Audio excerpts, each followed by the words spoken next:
जय जगन्नाथ।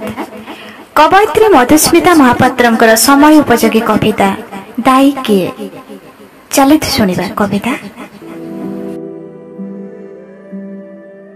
पाणिचिया आकाश धूसर पृथ्वी बेरंग झरणा आउ पाशहीन कलिका सबुठी निराशार कुढ़ कुढ़ प्रतिबिंब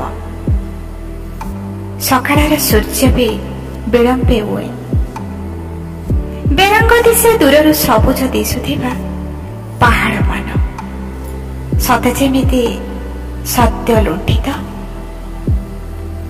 ନିଷ୍ଠୁର ନିର୍ଦ୍ଦୟ କାଠୁରିଆ ହାତେ ମାଳମାଳ ଶାଗୁଣା ଚିଲ ଉଡ଼ି ବୁଲନ୍ତି ହାକୁଟି ମାରି ଖୁବ୍ ଦର୍ପରେ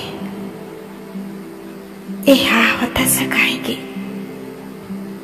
किए से लिखिछि निष्कलंक नव बक्षे भर्त भर्त शून्यतार कहानी